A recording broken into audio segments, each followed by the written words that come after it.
Sicer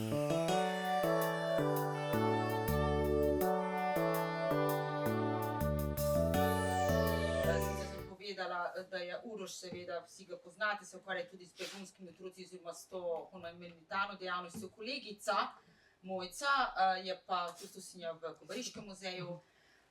Njeno diplomsko delo nosi naslov Demografske spremembe in urbanistična obnova Bovca v medvojnem obdobju, trenutno pa se tudi bolj kot ne posveča šolskim skupinam. Je tako? Tako je, ja. Izvolite, beseda je vaša. Hvala lepa. No, jaz sem Mojca, prihajam iz Kobariškega muzeja, kot rečeno. Zdaj, kolega Uroš je tole lestvico nastopa postavil zelo visoko. Jaz sem zelena, tako da dajte to upoštevati pri moji predstavitvi. Jaz vam bom skušala iz mojih izkušenj in izkušenj mojih kolegov pri delu s šolskimi skupini prikazati, kako se mi soočamo pri srečevanju otrok s fotografijami, ki prikazuje iznakažene obraze, trupla, smrt na vsakem koraku razstave. Zdaj naslov moje predstavitve je mogoče nekoliko dramatičen, podobe iznakaženih obrazov za posmeh ali streznitev. Skozi predstavitev boste tudi ugotovili, odkje je ideja za ta naslov, ker bomo teh iznakaženih obrazih tudi malo več povedala.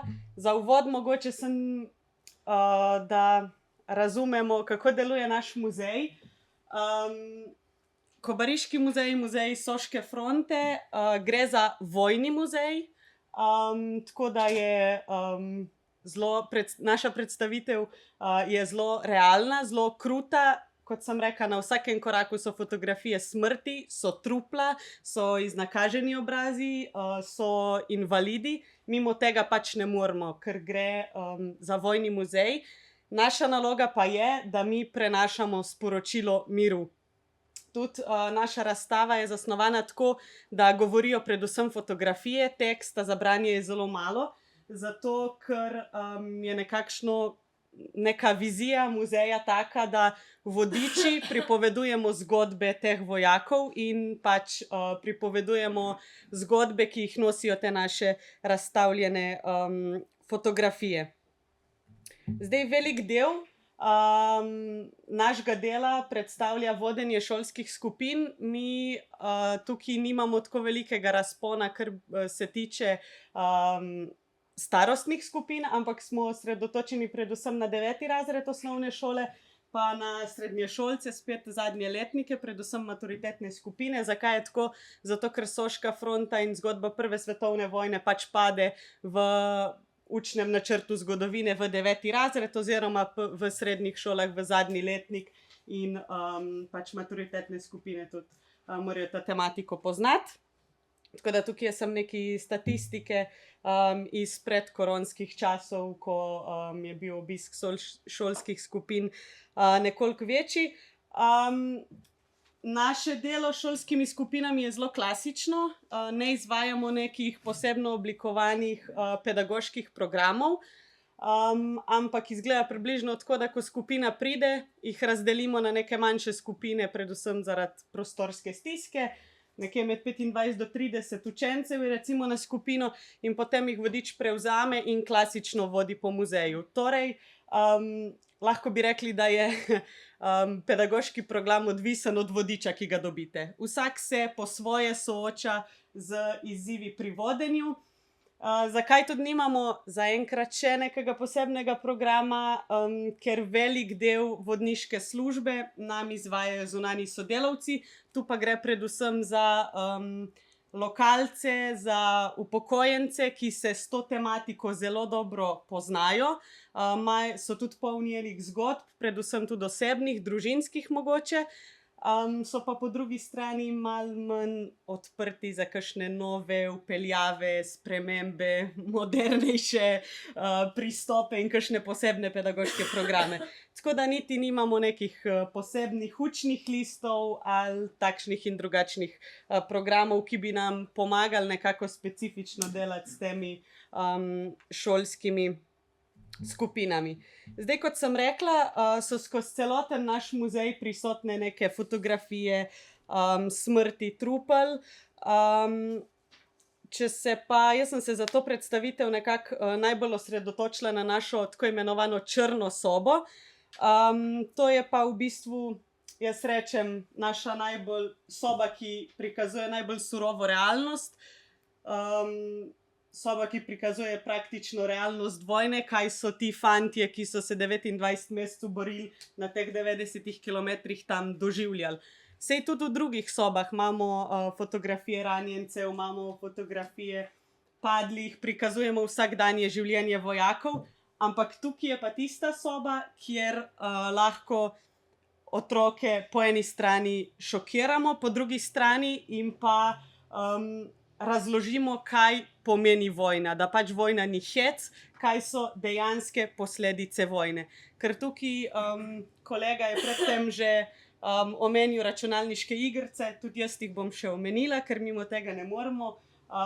Jaz sem se o vseh teh igricah seznanila skozi moja vodenja, ker sem bila zlokrat presenečena, kako otroci ene stvari poznajo boljš kakor jaz in pol mi oni razložijo, v katerih vse računalniških igricah to najdeš.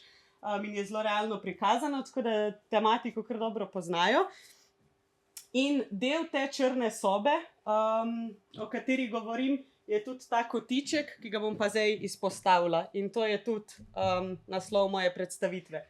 Podobe iz nakaženih obrazov za posmeh ali streznitev. Namreč, to so fotografije, portreti 4 mož, ki so se borili na fronti in jih imamo tamle v kotičku, ko sem pokazala, postavljen je takole en tak zelo simboličen kotiček je, ne vem, mogoče poznate, no.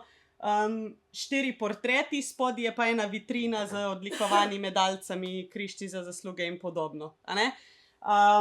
In iz izkušenj, ko pridemo v črno sobo, se največkrat vsi zapodijo v te 4 obraze. To je, lahko bi rekli, najbolj atraktivna stvar, kamor otroci padejo.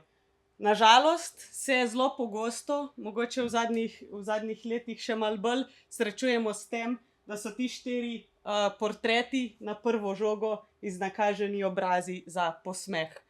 Velikokrat se zgodi, da recimo pridejo otroci in pol je tako, lej tega, si ga videl, lej kak je.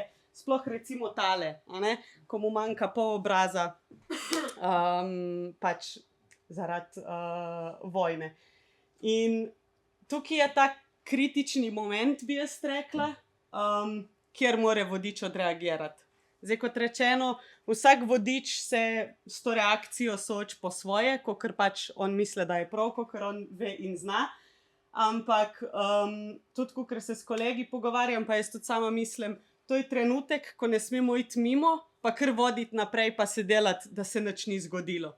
Zato, ker če se otrokom ti 4 portreti zdijo smešni, pol jim očitno moramo nekaj razjasniti. Očitno tukaj situacije o resnosti vojne niso prav zelo jasne.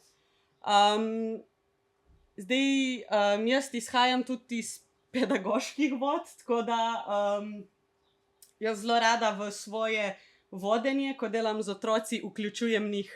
Ker se mi zdi, da je to zelo pomembno, če jih vključimo kot nekega, lahko bi rekli, enakovrednega sogovornika, jih imamo lažje na svoji strani in na ta način nam bodo bolj verjeli, pa tudi, ko jaz dam zlokrat njim možnost, da oni povedo, ne vem, če imajo neke svoje družinske zgodbe, kaj vejo in to se jim najbolj pogosto zdi fajn. In imaš potem lažje njihovo pozornost. In tudi tukaj, ko pridemo do teh 4 fotografij, ker sem zdaj že navajena, da moram v tistem kotičku pač začeti obdelavo črne sobe, so tole vprašanja, s katerimi jih jaz soočim. Se pravi, postavite se v vlogo teh mož. Dajte si zamisliti, da ste vi ta vojak, ki je prišel tak domov s tem iznakaženim obrazom. Kakšni so vaši občutki? Kako vas družba sprejema? A ste zasmehovani, to, kar ste vi zdaj naredili? A ste sprejeti? A lahko živite vaše življenje naprej, tako, kakor ste ga imeli prej? In jim dam pač kakšno minutko, da o tem razmislijo. In potem vidim, kakšni so njihovi odzivi. In tukaj je največkrat ta prelomna točka, ko seveda vsi dojamejo, da kakšni so vaši občutki, ponavadi so žalostni, je njihov odgovor. Kako vas družba sprejema, ne glih najboljš. A ste zasmehovani, je odgovor ponavadi da. Se pravi, tukaj pol pridemo do tega trenutka, ko otroci začnejo razmišljati, da ta občutja niso lepa in da to niso fantje, ki si zaslužijo nek posmeh. Zato je naslov iznakaženih obrazov za posmeh ali streznitev. Ker jaz rečem, da tukaj oni doživijo neko streznitev, ko začnejo razmišljati, da vojna ni hec in da vsi ti fantje doživljajo eno veliko trpljenje. In potem, da nadaljujemo in tukaj poveš še ozadje, da so to fantje, ki so prišli domov še z psihičnimi težavami, da so imeli nočne more, da so po noči kričali, da so jih imeli za vaške norce, kakšna je najpogostejša usoda, alkoholizem, samomori, ki so pač po vojni v porastu. In potem otroci pač začnejo tukaj razmišljati. Ne samo otroci, tudi odrasli. Zgodba okrog teh 4 portretov je pogosto tudi ta, ko ti kdo iz skupine začne jokati. Tudi to se nam je že zgodilo. In ne samo odrasli, ampak tudi otroci. Tako da tukaj je ta trenutek, ko pride do te streznitve, da ugotovijo, da pač to ni hec.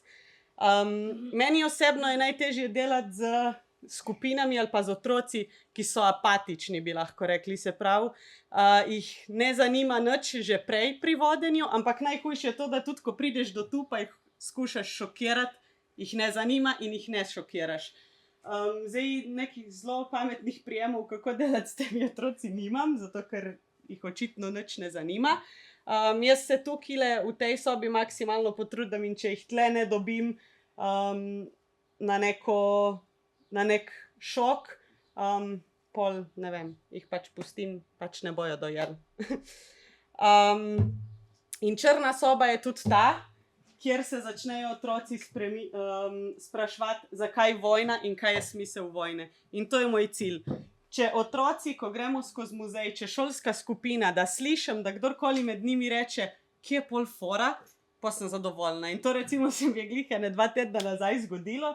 Imela sem eno šolo in par zelo razposajenih fantov je bilo, ko ves cajt ne veš, kako jih animirati, da ne bo tam cel nek privatni žur. In potem smo prišli v črno sobo, okrog teh obrazov govorili, poleg obrazov jim prikažem repliko tega Jarka pa fotografijo in pravim, veste, za ki imajo ti fantje še psihične težave. Tole je surova realnost vojna. Se pravi, nek strelski Jark, noter so živi vojaki in zraven imamo razpadajoča trupla, ki so tam lahko en dan, lahko pa več dni.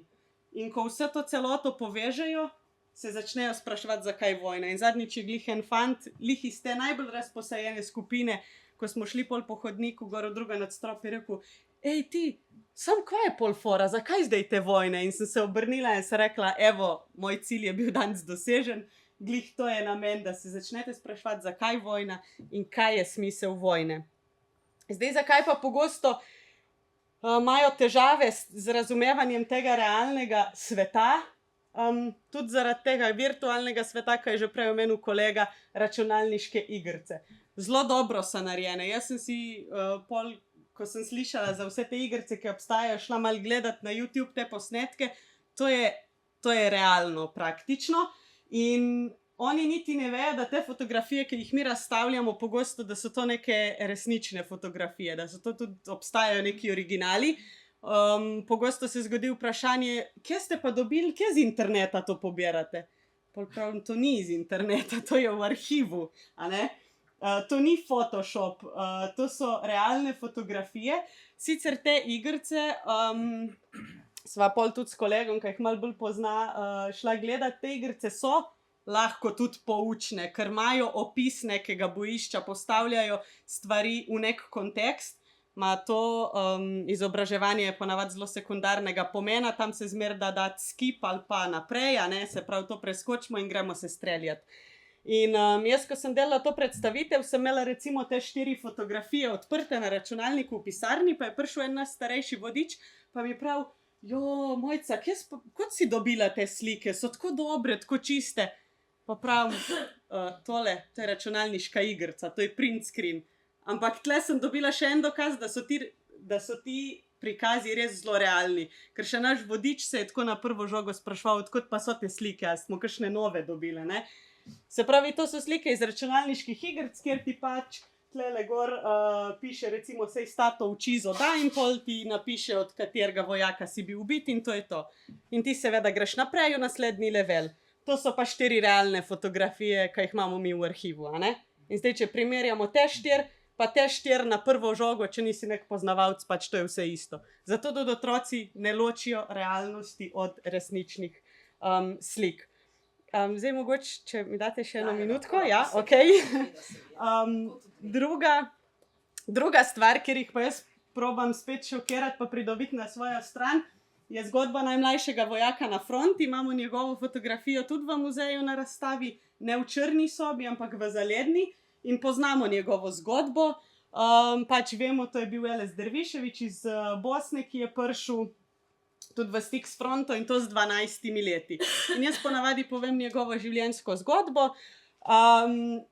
Tukaj mi je zelo zanimivo, ne, zato ker je bil pač tako mlad in spet jih skušam postaviti v njegovo vlogo. Se pravi, a si predstavljate, da ste vi, ko imate 12 let, upoklicani v vojno, kako bi se vi počutili, če bi mogli na bojišče, kako bi vi odreagirali?